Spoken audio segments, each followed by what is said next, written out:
Hello friends, welcome back to Anvesha Raj channel. आज हम लोग पढ़ेंगे काव्य प्रयोजन। ठीक है, इकाई 3 से ये टॉपिक है काव्य प्रयोजन।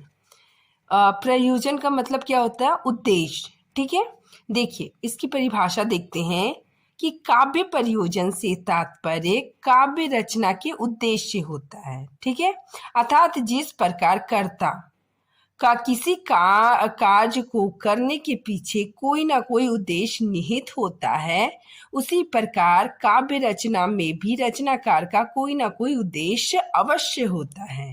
इसी उद्देश्य को काव्य का प्रयोजन कहा जाता है। ठीक है, तो मान लीजिए हम कोई भी काम करते हैं तो हमारा कोई ना कोई उद्देश्य होता है, तो उसी तरह रचनाकार भी कोई भी रचना करता है तो उसका कुछ उद्देश्य होता है। ठीक है, इसी उद्देश्य को काव्य प्रयोजन कहते हैं। संस्कृत काव्य शास्त्र में काव्य प्रयोजन, ठीक है, मतलब संस्कृत आचार्यों ने काव्य प्रयोजन की क्या क्या परिभाषाएं दी, उस चीज को हम लोग देखते हैं।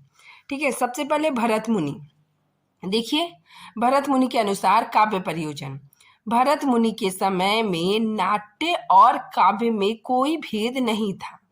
ठीक है, तो यहाँ बताया जा रहा है कि शुरुआती दिनों में संस्कृत काव्य शास्त्र में जो नाटक लिखे जाते थे उसको भी काव्य के अंतर्गत रखा जाता था। ठीक है, तो यहाँ पे देखिए भरत मुनि ने जो भी प्रयोजन बताए हैं वे नाट्य से संदर्भित है। ठीक है, परंतु तत्कालीन नाट्य व काव्य में भेद ना होने के कारण उन्हें काव्य का प्रयोजन माना जा सकता है। ठीक है, भरत मुनि के अनुसार देखिए भरत मुनि ने क्या परिभाषा दी है। इन्होंने क्या कहा है? धर्म, यश, आयु का साधन, ठीक है, हितकारक, बुद्धि वर्धक तथा लोक उपदेश इन्होंने माना है। ठीक है, देखिए यहाँ पे कि भरत मुनि ने धर्म, यश, आयु साधक, हितकर, बुद्धि वर्धक और लोक उपदेश माना है। एक स्थान पर इन्होंने पीड़ित मनुष्य को विशांति करना भी काव्य का प्रयोजन माना है। देखिए भामा, भामा क्या कहते हैं? इन्होंने चतुर्वर्ग फल प्राप्ति, चतुर्वर्ग फल प्राप्ति मतलब क्या हो गया? धर्म, अर्थ, काम, मोक्ष, ठीक है, और कृति, कृति, प्रीति और सकल कला ज्ञान को इन्होंने माना है। ठीक है, देखिए भामा चतुर्वर्ग फल प्राप्ति, इसके अंतर्गत धर्म, अर्थ, काम, मोक्ष आ गया, और कृति, प्रीति और समस्त कलाओं का ज्ञान माना है। ठीक है, नेक्स्ट देखिए वामन, वामन ने क्या कहा है? इन्होंने कृति और प्रीति को माना है। ठीक है, देखिए वामन दो चीज बताते हैं, कृति और प्रीति को। ठीक है, कृति क्या होता है? इसे अदृश्य प्रयोजन भी कहा जाता है। ठीक है, तो आप लोग एग्जाम में घबराइएगा नहीं, अदृश्य प्रयोजन को ही कृति कहा जाता है। और अदृश्य का मतलब क्या होता है? जो दिखाई ना दे।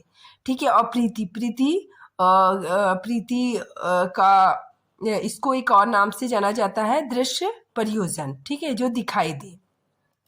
ठीक है, नेक्स्ट देखिए रुद्रट, रुद्रट ने क्या माना है? पुरुषार्थ चतुष्ट। देखिए पुरुषार्थ चतुर्थ क्या होता है? ये भी धर्म, अर्थ, काम, मोक्ष को ही कहा जाता है।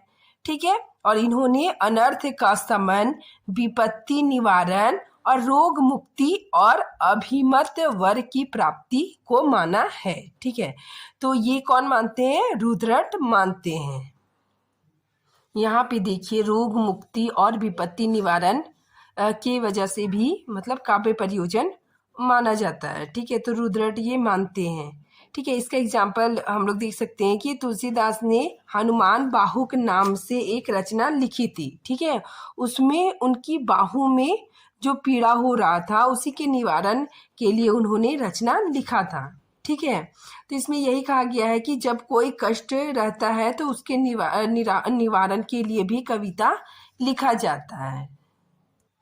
अब देखिए आचार कुंतक, आचार कुंतक क्या मानते हैं? चतुर्वर्ग फल प्राप्ति, ये भी धर्म, अर्थ, काम, मोक्ष को मानते हैं, और काम में व्यवहार ज्ञान। ठीक है, और नेक्स्ट है प्रहलाद, प्रहलाद मतलब क्या होता है? कि परम आनंद को प्राप्त करने के लिए। ठीक है, तो ये आचार कुंतक मानते हैं। ठीक है, नेक्स्ट देखिए आचार मम्मट। ठीक है, आचार मम्मट बहुत इंपॉर्टेंट है, एग्जाम में इससे क्वेश्चन आता है। इन्होंने काव्य के 6 प्रयोजन माने हैं। ठीक है, तो इन्होंने 6 बिंदुओं पर बात की है। ठीक है, कौन कौन देखिए मम्मट जी ने 6 बिंदुओं पे बात की है। कौन कौन? पहला यश प्राप्ति, दूसरा अर्थ प्राप्ति, तीसरा व्यवहार ज्ञान, चौथा शिवेतर, शिवेतर मतलब रोग। ठीक है, रोग नाश। ठीक है, रोग का नाश के लिए। ठीक है, नंबर 5 देखिए परमानंद की प्राप्ति के लिए। ठीक है, और नंबर 6 कांता समित उपदेश। ठीक है, कांता समित उपदेश क्या होता है? स्त्री की तरह कोमल उपदेश इसको माना जाता है। कांता समित उपदेश क्या होता है, इसको हम लोग यहाँ पे अच्छी तरह से समझ सकते हैं। देखिए यहाँ पे इस कांता समित उपदेश का प्रभाव केवल एक उदाहरण से देखा जा सकता है। ठीक है, बिहारी के निम्न दोहे से मिर्जा राजा जयसिंह अपनी नौओढ़ा रानी को छोड़कर महल से बाहर आ गए थे। ठीक है, तो ये जो राजा जयसिंह है, ये मतलब अपनी जो रानी थी ये उनके प्रेम में लिप्त थे। ठीक है, ये मतलब अपने राजकाल की देखभाल नहीं करते थे। तभी बिहारी ने एक दोहा लिखा था जिसको पढ़ के वे महल को छोड़कर बाहर आ गए थे। ठीक है, देखिए वो दोहा कौन सा है? ना ही पराग ना ही मधुर मधुर, ना ही विकास इही काल, अली कली ही सो विधियो, आगे कौन हवाल। ठीक है, तो ये कांता समित उपदेश ही है। ठीक है, कांता समित उपदेश मतलब पत्नी या फिर स्त्री की तरह कोमल उपदेश देना। ठीक है, नेक्स्ट हम लोग देखते हैं हिंदी के कवियों विद्वानों के अनुसार काव्य प्रयोजन। ठीक है, देखिए हिंदी में रीतिकालीन आचार्यों तथा गोस्वामी तुलसीदास ने काव्य प्रयोजन पर विचार किया है। ठीक है, देखिए तुलसीदास जी क्या मानते हैं? स्वतः सुखाय। ठीक है, ये बहुत इंपॉर्टेंट है। तुलसीदास जी मानते हैं स्वतः सुखाय मतलब अपनी खुशी के लिए। ठीक है, मतलब आत्मा की प्रसन्नता के लिए। ठीक है, ये काव्य रचना करते थे। ठीक है, तो तुलसीदास क्या मानते हैं? स्वतः सुखाय, यश कामना और अमंगल निवारण के लिए। ठीक है, देखिए कवि स्वतः सुखाय अर्थात अपनी आत्मा की प्रसन्नता और आनंद के लिए काव्य की रचना करते थे। ठीक है, देखिए स्वतः सुखाय तुलसी रघुनाथ गाथा। ठीक है, तो इन्होंने तुलसीदास जी ने रामचरितमानस में ये चीज लिखा था। ठीक है, नेक्स्ट देखिए कुलपति मिश्र ने आचार मम्मट की तरह काव्य की 6 प्रयोजन माने हैं। ठीक है, कौन कौन? देखिए यश की प्राप्ति, धन की प्राप्ति, व्यवहार ज्ञान, आलोकित आनंद, ठीक है, अकल्याणकारी तत्वों की क्षति तथा पत्नी के समान मधुर उपदेश। अब देखिए देव क्या मानते हैं? आनंद और यश को मानते हैं। ठीक है, काव्य का प्रयोजन आनंद और यश को मानते हैं। ठीक है, नेक्स्ट देखिए सोमनाथ जी ने कृति, धन, मनोरंजन, ठीक है, ये मनोरंजन को भी मानते हैं। अनिष्ट नाश, ठीक है, वह उपदेश को मानते हैं। ठीक है, अनिष्ट नाश मतलब क्या होता है कि बुरी चीजों के नाश के लिए भी कविताएं रची जाती है। ठीक है, अब देखिए आधुनिक साहित्यकार, सबसे पहले हम लोग देखते हैं डॉक्टर नगेंद्र ने काव्य का प्रयोजन कवि की आत्माभिव्यक्ति को माना है। ठीक है, उन्होंने कहा है कि साहित्य का प्रयोजन आत्माभिव्यक्ति है। ठीक है, कवि या लेखक के हृदय में जो भाव या विचार उठते हैं उन्हीं को प्रकाशित करना चाहता है। ठीक है, तो ये कौन मानते हैं? डॉक्टर नगेंद्र। ठीक है, डॉक्टर नगेंद्र आत्माभिव्यक्ति को मानते हैं। ठीक है, कि कवि के हृदय में जो भाव उत्पन्न होता है उसे वह प्रकाशित कर सके।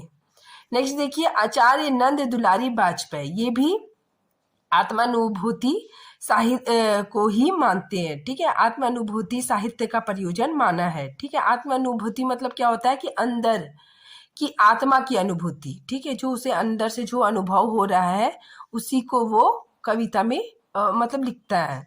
ठीक है, नेक्स्ट देखिए डॉक्टर हजारी प्रसाद द्विवेदी, ये क्या मानते हैं कि मनुष्य जाति के हित के लिए काव्य का प्रयोजन होता है।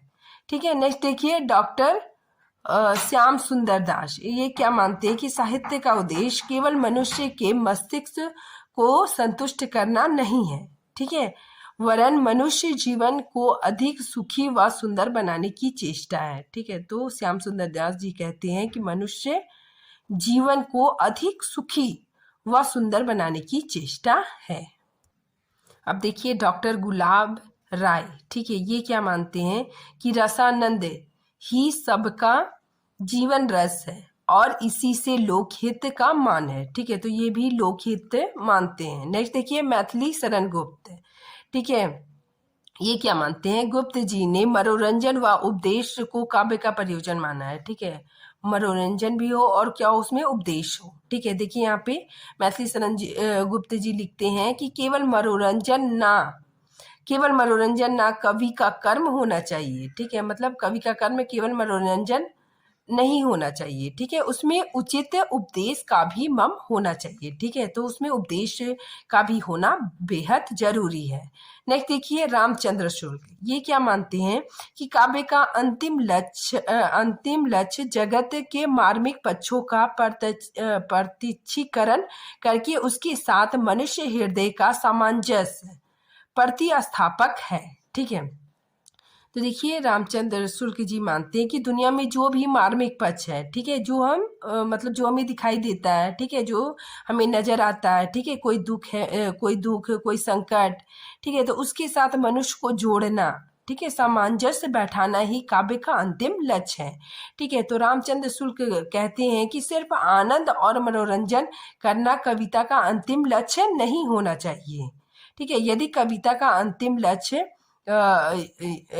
लक्ष्य माना जाए तो कविता भी विलास की वस्तु विलास की सामग्री मतलब होगी, ठीक है। तो रामचंद्र शुक्ल कहते हैं कि कविता का लक्ष्य आनंद और मनोरंजन नहीं होना चाहिए, अगर ऐसा होगा तो कविता एक विलास की वस्तु बन के रह जाएगी। अब हम लोग इस चार्ट के माध्यम से बहुत अच्छे से मतलब समझ जाएंगे कि किसने क्या कहा था, ठीक है, किसने मतलब काव्य प्रयोजन के बारे में क्या क्या परिभाषाएं दी है, ठीक है। सबसे पहले हम लोग देखते हैं महावीर प्रसाद द्विवेदी, ये क्या मानते हैं कि ज्ञान का विस्तार और आनंद की अनुभूति मानते हैं, ठीक है। हरियोध जी क्या मानते हैं, आनंद अनुभूति, ठीक है, आनंद के लिए मतलब लोग कविताएं लिखते हैं, ठीक है। नेक्स्ट देखिए मैथिली शरण गुप्त क्या मानते हैं कि केवल मनोरंजन ना कवि का कर्म होना चाहिए, उसमें उचित उपदेश का भी मर्म होना चाहिए, ठीक है। तो मनोरंजन नहीं होना चाहिए, उसमें मतलब निहित उपदेश भी होना चाहिए, ये कौन मानते हैं, मैथिली शरण गुप्त जी, ठीक है। देखिए रामचंद्र शुक्ल क्या मानते हैं कि काव्य का अंतिम लक्ष्य जगत के मार्मिक पक्षों का प्रत्यक्षीकरण करके उसके साथ मनुष्य हृदय का सामंजस्य प्रतिस्थापना करना है, ठीक है। नेक्स्ट देखिए महादेवी वर्मा, ये सब काफी इंपॉर्टेंट है।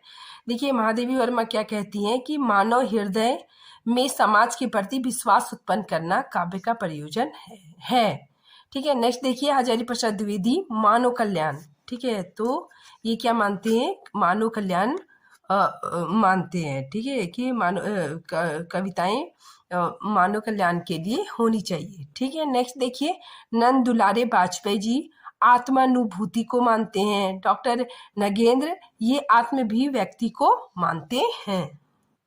अब हम लोग देखते हैं पाश्चात्य चिंतकों का मत, ठीक है, इन्होंने क्या क्या माना है। सबसे पहले प्लेटो ने क्या कहा है कि लोक मंगल काव्य का चरम लक्ष्य है, ठीक है। अरस्तु मानते हैं आनंद को इन्होंने माना है, ठीक है। हॉरेस ने आनंद और लोक कल्याण को माना है। नेक्स्ट देखिए मैथ्यू ऑर्नोल्ड ने जीवन की व्याख्या करना साहित्य का प्रयोजन है।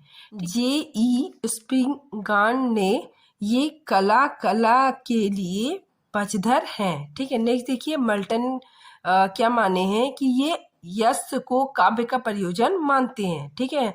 हडसन ने आत्माभिव्यक्ति की आकांक्षा मानते हैं, ठीक है। नेक्स्ट देखिए ड्राइडन ने स्वतः सुखाई, ठीक है, जो तुलसीदास ने माना था उसी चीज को इन्होंने माना है, स्वतः सुखाए व परजन हिताय, ठीक है, मतलब दूसरों का हित छिपा होता है।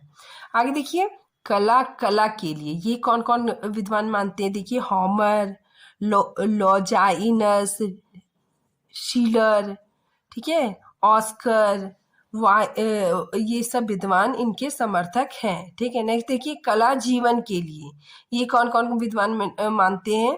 प्लेटो, ठीक है, स्किन, टॉलस्टॉय आदि इसके समर्थक हैं। ठीक है, इन्हें लोक मंगलवादी भी कहा जाता है। समन्वयवादी, कुछ ऐसे चिंतक भी रहे जो काव्य का प्रयोजन, जीवन और आनंद, ठीक है, कुछ ऐसे चिंतक भी रहे हैं जिन्होंने जीवन और आनंद दोनों को मानने के समर्थक थे। ठीक है, कौन कौन थे? देखिए, अरस्तु, हॉरेस, ठीक है, टाइडन, कॉलरेज, तो ये सारे विद्वान जीवन और आनंद को मानने वाले थे। ठीक है, तो आज ये टॉपिक यहीं पे ख़त्म होता है।